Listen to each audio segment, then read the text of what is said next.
맞아.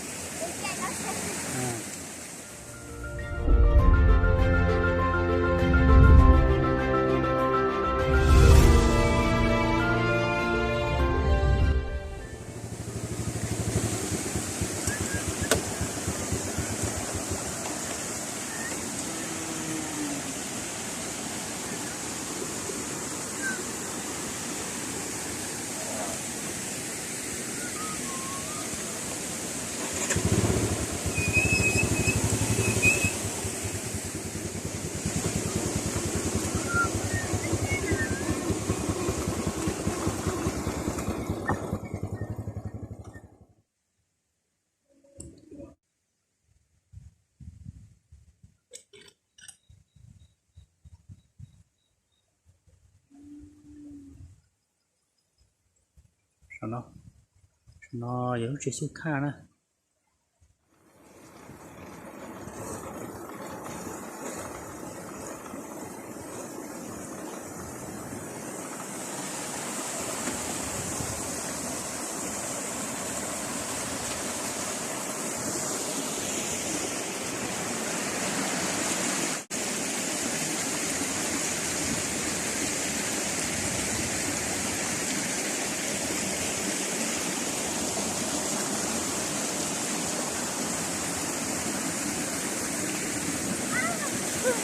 맞아.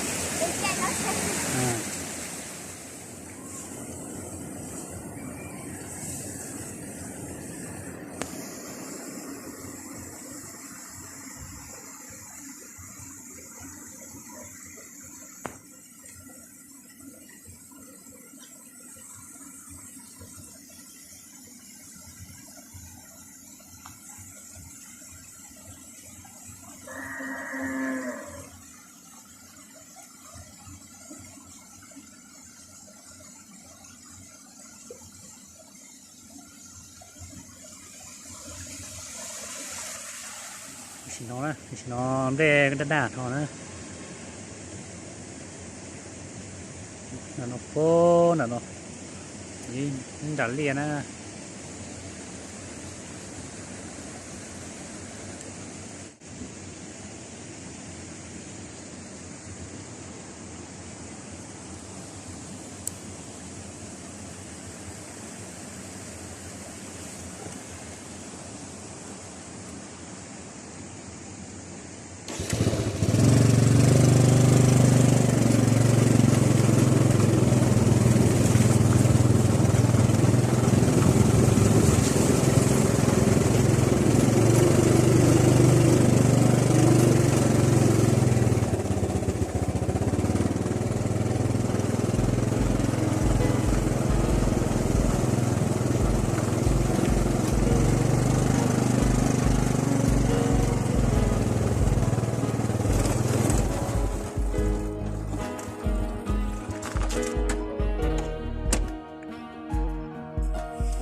không rõ bạn đi rồi gì á chia rồi rồi gì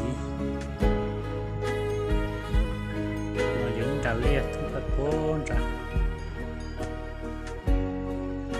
như thế nào để đặt cỡ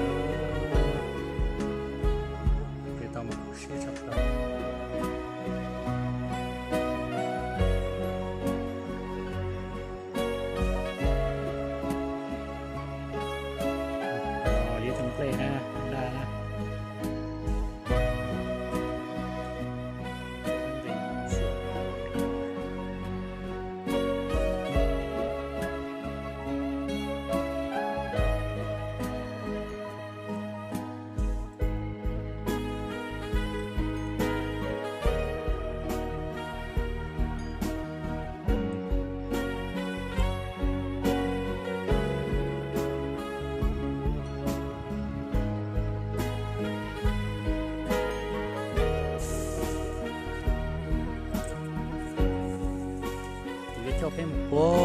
gì nè ô tí lúc trong nó ô tí lúc trong nó sau tôi thì nó sẽ không được cả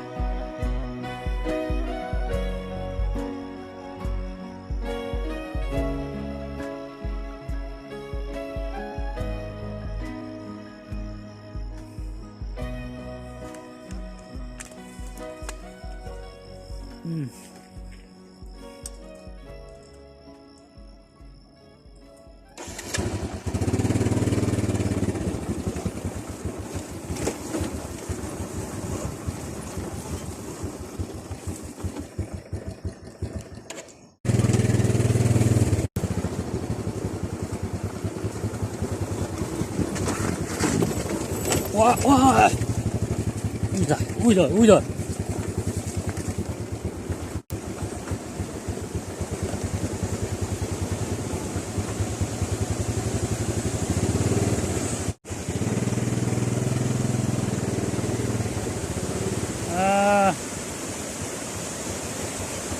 Hindu họ là nó lo đây trong cái để ta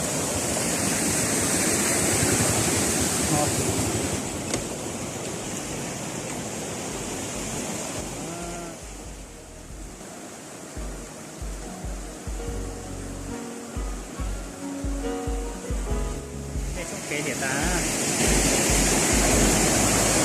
cái đó nhiều nó chỉ táo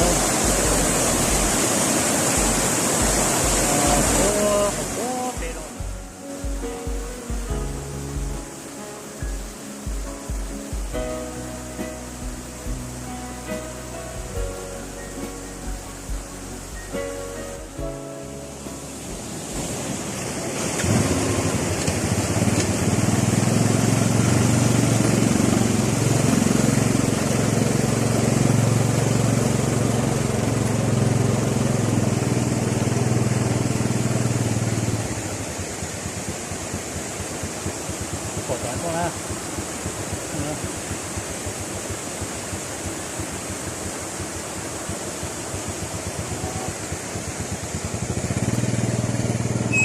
đó nó có số kế à son phố tí à son này của họ à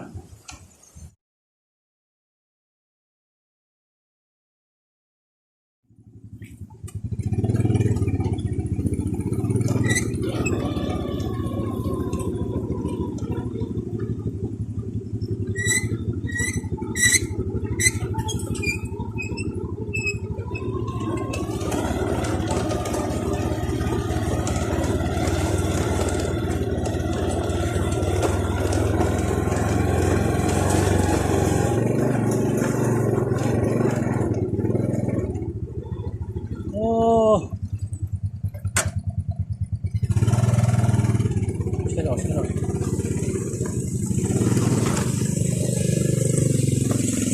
à, vội à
đây nó đây là đà nè